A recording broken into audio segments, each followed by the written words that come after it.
Quiconque veut devenir grand parmi vous sera votre serviteur, et quiconque veut être le premier parmi vous sera votre esclave.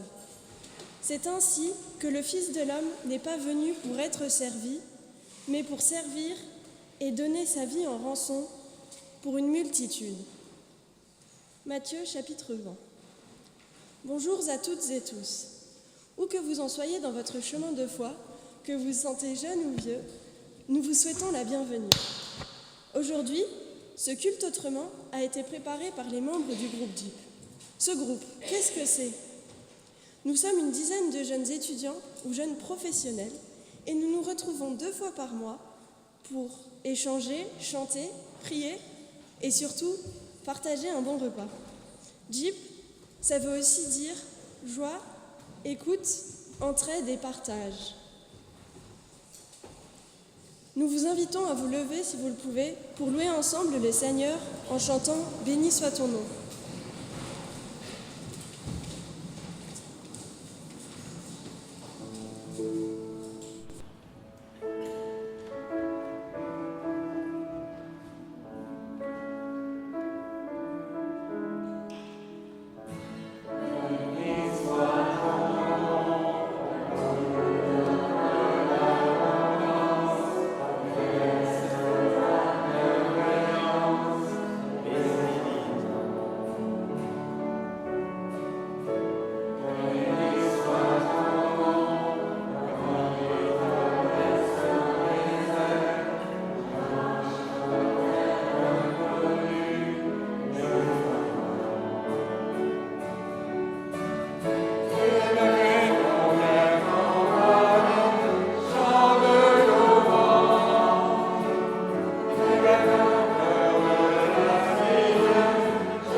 Oui, béni soit ton nom, Seigneur.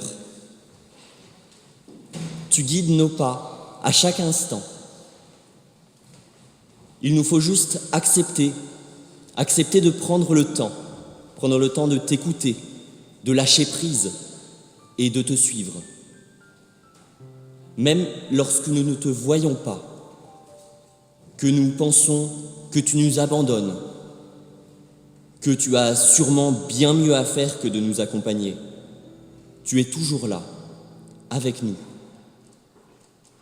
dans nos forces comme dans nos faiblesses, dans nos heures sombres comme dans nos instants de bonheur, dans l'adversité comme dans la fraternité. Tu es à nos côtés. Pour cette présence immuable, inconditionnelle, Seigneur, nous te louons. Remplis de cette certitude, de l'assurance de ta présence parmi nous, Seigneur, nous te louons. Aujourd'hui, demain et jusqu'au dernier jour, Seigneur, nous te louons. Amen.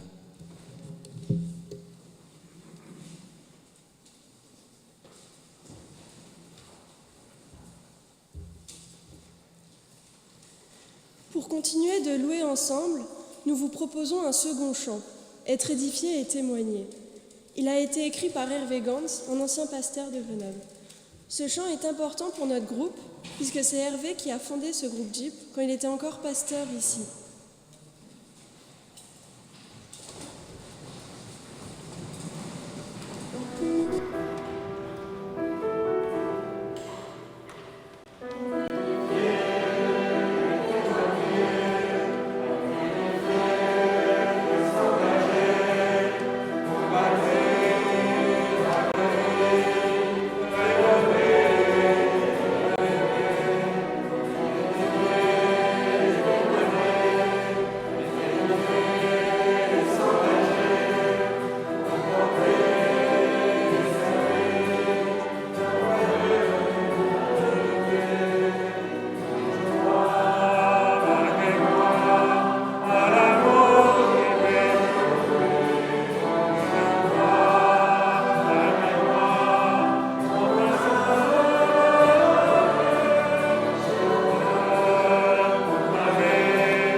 Je vous invite à la prière. Seigneur, nous avons souvent tendance à nous comparer aux autres, à chercher à avoir plus qu'elles et eux. Plus d'argent, plus de pouvoir, plus de reconnaissance.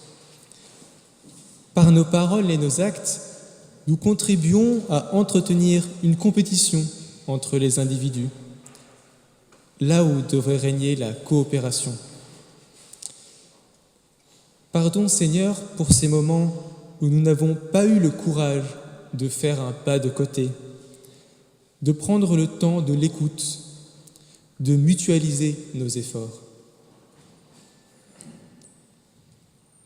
Tu connais nos peurs de manquer, de nous sentir exclus, qui nous poussent à nous fixer des objectifs toujours plus hauts pour signaler notre présence, pour exister dans le monde. C'est parce que tu sais que nous avons besoin de toi pour nous comprendre et nous aimer, que tu as envoyé ton Fils Jésus-Christ pour nous montrer la voie. Pleinement Dieu, il s'est fait pleinement humain, et c'est par cet abaissement qu'il nous a tous élevés avec lui, quel que soit notre statut social, notre popularité. Tu nous appelles à ne pas voir en l'autre une concurrente ou un concurrent à surpasser, mais le reflet de notre propre humanité d'enfants de Dieu, afin que nous soyons unis en un seul esprit, par l'action de l'Esprit que tu nous as offert en partage. Amen.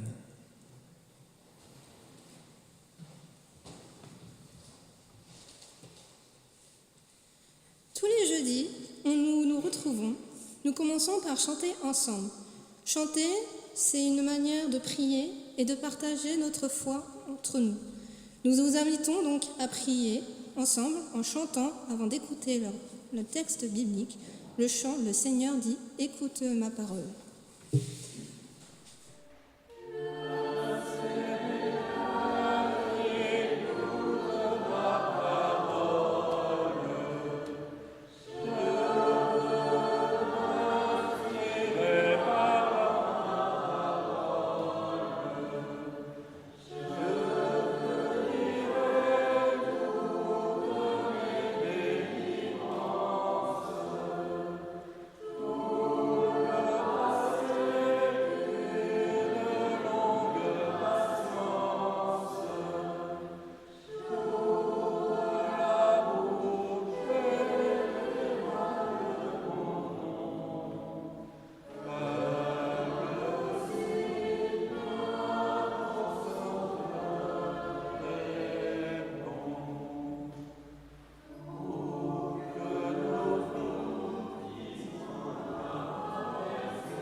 S'il y a donc quelques encouragements dans le Christ, s'il y a quelques réconforts de l'amour, s'il y a quelques communions de l'esprit, s'il y a quelques tendresses et quelques magnanimités, comblez ma joie en étant bien d'accord. Ayez un même amour, une même âme, une seule pensée. Ne faites rien par ambition personnelle ni par vanité. Avec humilité, au contraire, estimez les autres supérieurs à vous-même. Que chacun, au lieu de regarder ce qui lui est propre, s'intéresse plutôt aux autres. Ayez entre vous les dispositions qui sont en Jésus-Christ.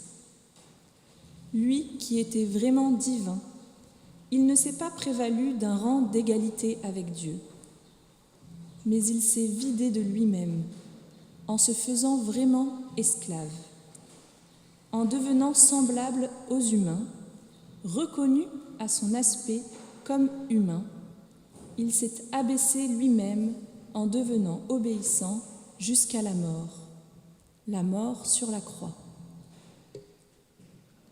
C'est pourquoi Dieu l'a souverainement élevé et lui a accordé le nom qui est au-dessus de tout nom, pour qu'au nom de Jésus, tout genou fléchisse, dans les cieux, sur la terre et sous la terre, et que toute langue reconnaisse que Jésus-Christ est le Seigneur, à la gloire de Dieu le Père.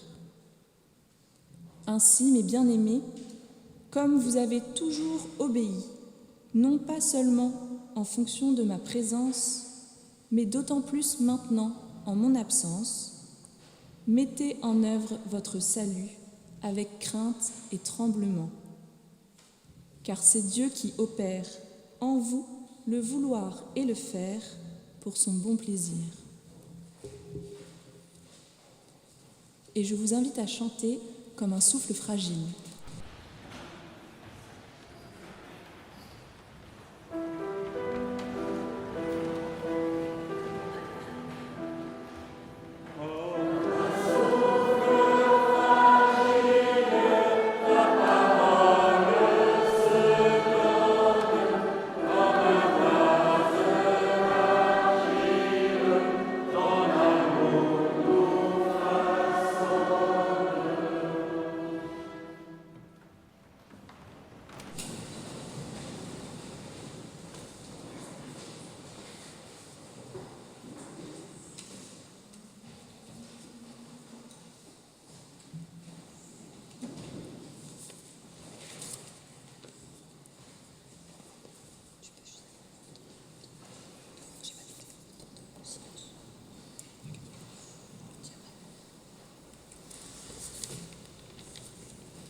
La lettre qu'on a écoutée, cette lettre a été probablement envoyée vers 61 après Jésus-Christ par l'apôtre Paul à l'église de Philippe, c'est-à-dire il y a presque 2000 ans.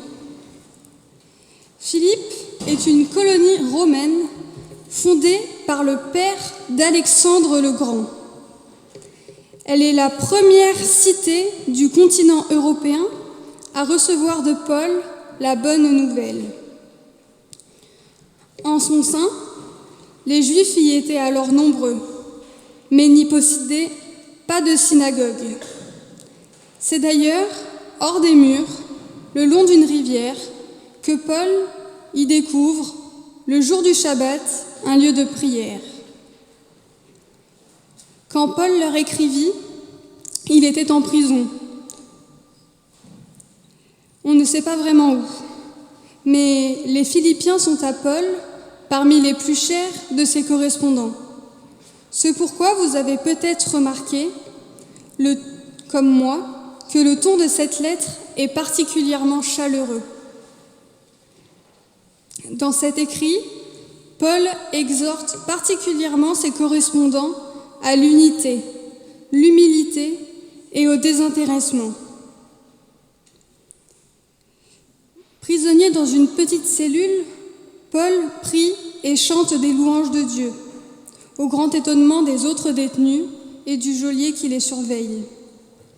Et voici qu'un tremblement de terre lui ouvre miraculeusement la porte du cachot. Réveillé par le bruit, le geôlier croit ses prisonniers évadés et songe au suicide car il encourt des sanctions disciplinaires très sévères. Mais Paul, qui n'a pas bougé, le rassure, l'édifie de ses paroles et le convertit. L'homme le prend alors chez lui, le soigne et l'invite à sa table. Au petit matin, Paul apprend que les stratèges ont décidé de le relâcher. Cet épître invite entre autres les chrétiens à vivre leur foi dans la joie, comme en témoigne le verset « Réjouissez-vous toujours dans le Seigneur, je le répète, réjouissez-vous ». Ce texte fait partie des 7 épîtres reconnus comme authentiquement rédigés par Paul. En raison de ces répétitions, on a parfois considéré que l'épître aux Philippiens était l'assemblage de 3 billets envoyés successivement par Paul à ses amis de Macédoine. Mais, selon le professeur Philippe Roland, l'unité de cet épître ne fait plus débat et sa composition s'organise clairement en 2 grandes parties qui progressent jusqu'à la conclusion.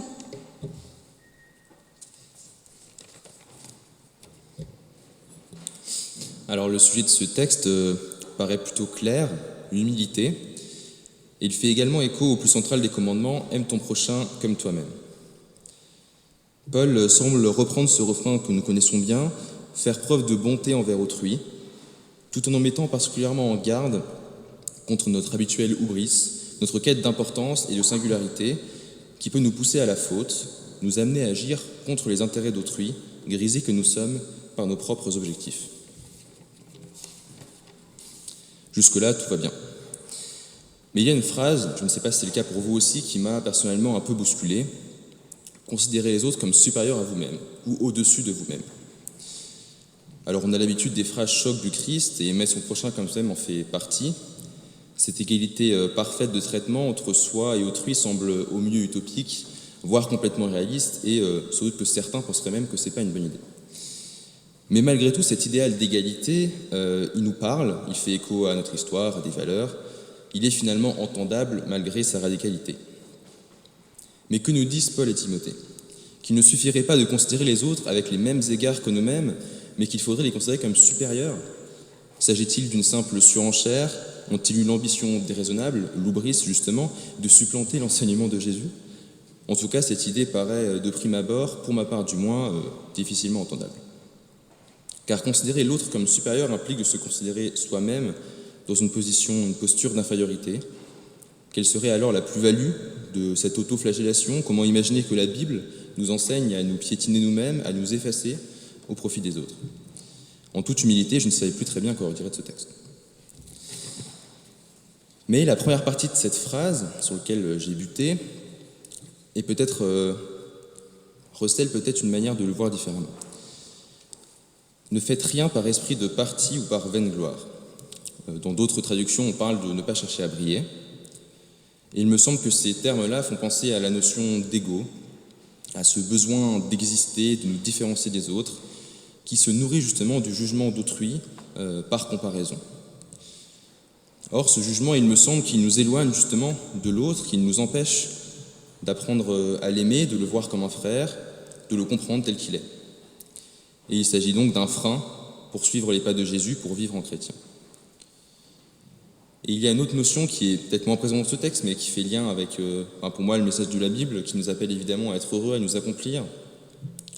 Et c'est celui de l'estime, la notion d'estime, qui, contrairement à l'ego, est quelque chose d'intrinsèque, un regard qu'on porte sur nous-mêmes, une adéquation entre nos valeurs et nos actes et nos paroles.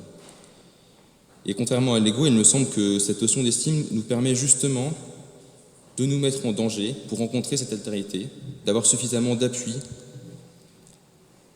Et d'ailleurs, le manque d'estime, parfois, peut être comblé par l'ego, mais qui est un piètre remplaçant. Et donc, en regardant à nouveau cette phrase avec ces 2 notions différentes mais complémentaires, il me semble qu'on peut y lire autre chose. Y lire que le message de Paul, c'est justement de mettre de côté cet ego sans mettre de côté notre estime, et que finalement, considérer les autres comme supérieurs, c'est peut-être simplement ne pas succomber à notre habitude, notre mauvaise habitude, de porter sur autrui un regard de jugement pour nourrir notre ego, mais au contraire de trouver en nous et en l'autre des raisons d'être heureux, d'accepter cette altérité et de s'en enrichir.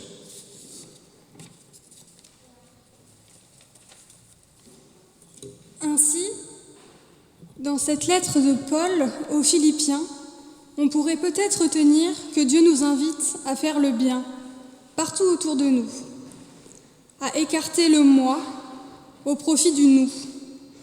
Penser aux autres, même quand ça nous embête de rendre service, mais qu'au final, on reste heureux de l'avoir fait après. Aujourd'hui, dans notre monde, tout n'est que jugement et critique. Quoi ? Tu as eu 7 sur 20 à ton contrôle de maths ?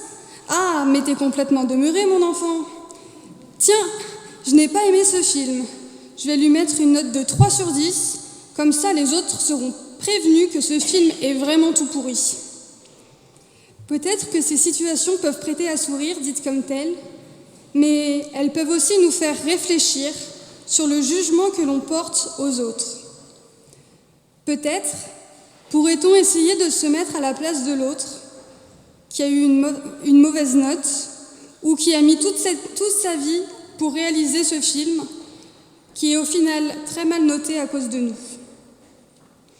Dans ce texte, Jésus nous invite à apprécier ce qui est sans juger, ne pas considérer son avis comme le seul entendable et laisser de la place aux autres. Paul nous appelle à nous changer nous-mêmes, en nos cœurs, pour que peut-être, un jour, le monde change à son tour, de façon belle et sans discorde. On nous appelle à faire preuve d'humilité dans ce texte, mais qu'est-ce que l'humilité ? Selon certains, l'humilité naîtrait de la confiance des autres. D'autres disaient que l'humilité, c'est de savoir écouter, attendre que l'autre ait fini de sa phrase pour accepter nos différences et vivre dans une certaine paix. Peut-être qu'au fond, l'humilité, c'est peut-être plus largement aimer. Aimer un film comme il est, aimer l'autre comme il est, et aimer la vie tout simplement. Ce film ne nous a pas plu, peut-être plaira-t-il à quelqu'un d'autre. Et puis, qu'est-ce que j'apporte à dire que ce film est complètement nul, si ce n'est un jugement, une critique totalement subjective qui, au fond, n'appartient qu'à moi-même. Dans ce texte, je crois que Jésus nous invite à vivre sans désir de briller. Et c'est là la réelle définition de l'humilité. L'humilité de Jésus est pour nous un chemin d'humanité. Jésus est le plus humble des hommes parce que c'est le plus humain. Cela ne le diminue nullement, bien au contraire. Même si Jésus met l'accent sur l'humilité, il est aussi très fier de s'identifier à Dieu. L'humilité serait donc aussi, pour nous, un chemin de divinisation. Pour les anglophones modernes, être humble signifie, je cite, qu'il y a une faible opinion de son importance. Mais le mot grec utilisé à l'époque de Jésus et utilisé aujourd'hui dans toutes nos Bibles véhiculait toute une gamme de significations, notamment être doux, bon, clément, prévenant, indulgent, généreux et humain. Ainsi, lorsque Jésus nous dit d'être humble, il nous dit d'être toutes ces qualités en même temps. Jésus-Christ, le seul homme sans péché, pouvait-il être assujetti à la mort, salaire du péché ? Adam l'a été du fait de sa désobéissance, comme Dieu l'en avait solennellement averti. Il est mort et toute sa descendance a suivi. Tous les hommes sont devenus mortels. Mais Jésus, lui, s'est lui-même chargé volontairement de nos péchés. Celui qui n'a pas connu le péché, il l'a fait pécher pour nous. Ça, c'est dans le 2e livre des Corinthiens, chapitre 5, verset 21. Dans sa parfaite obéissance, il est allé jusqu'à donner sa précieuse vie pour nous sauver, acceptant la mort la plus infamante qui soit, celle destinée à des esclaves infidèles et aux criminels, celle d'un crucifié. C'est là la véritable humilité. Pour finir, on pourrait dire que la véritable humilité, c'est tout simplement la vérité de notre humanité. Et c'est ce que Jésus est venu nous apporter. Considérer l'autre comme supérieur permettrait donc une véritable rencontre de son altérité. c'est-à-dire accepter réellement l'autre en tant qu'être différent, et donc de l'aimer pour ce qu'il est, et non pour ce qu'on voudrait qu'il soit. Être humble, c'est savoir aimer au point de ne plus chercher à occuper cette première place. À la limite où Jésus l'a poussé, l'humilité est tout simplement impossible avec nos seules forces. Jésus s'est d'abord fait doux et humble de cœur. C'est cette caractéristique première que Jésus a voulu assumer tout au long de sa vie sur terre. Une telle vérité de base a-t-elle amené Jésus à se dévaluer ? Eh bien non. Au contraire, il a reconnu clairement être aussi de nature divine, intimement uni avec son Père. Jésus est devenu par ses actes un véritable modèle d'humilité. Il en est mort, puis est ressuscité pour montrer aux hommes ce qu'est la véritable humanité.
Prions ensemble. Prions ensemble pour celles et ceux qui cherchent du réconfort, pour celles et ceux qui ont besoin d'encouragement, pour celles et ceux qui n'osent pas demander. Que ta lumière, Seigneur, les enveloppe et les guide. Nous te confions aussi nos propres cœurs, nos doutes, nos joies, nos attentes.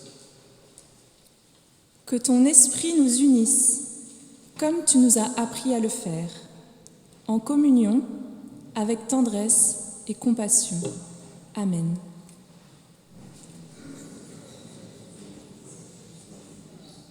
Pour conclure cette prière ensemble, Nous nous unissons dans la prière que Jésus-Christ nous a apprise. Notre Père,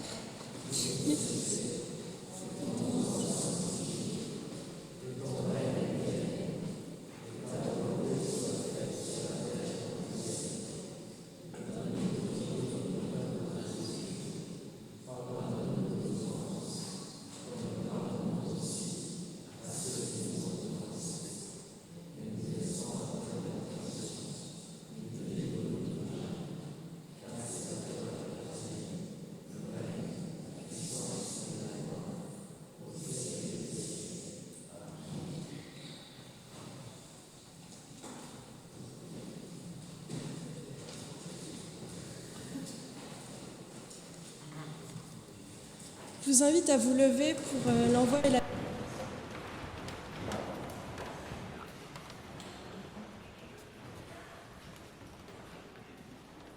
Portons ensemble la parole que nous avons entendue pendant ce culte. Pensez à son prochain avant soi-même. Que cette lumière devienne la nôtre et qu'elle éclaire nos pas dans le monde. L'Église, c'est comme un groupe Jeep étendu. Il y aura toujours quelqu'un pour écouter, aider, accompagner dans la prière ou autour d'un repas partagé. La grâce de Jésus-Christ, l'amour de Dieu notre Parent et la communion de la Saint-Esprit soient avec nous toutes et tous. Que Dieu vous bénisse et vous garde maintenant et à jamais. Amen.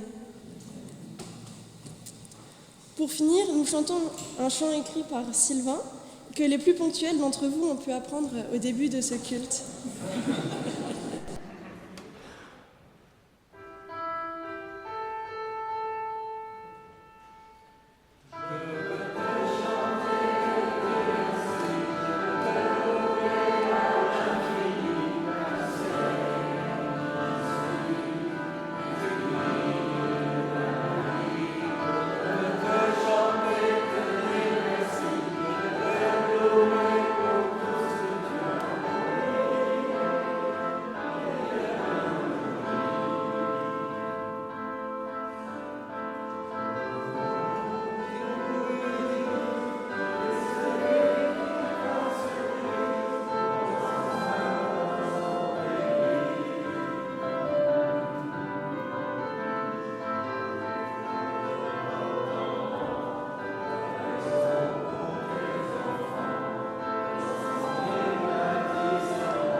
Bon dimanche.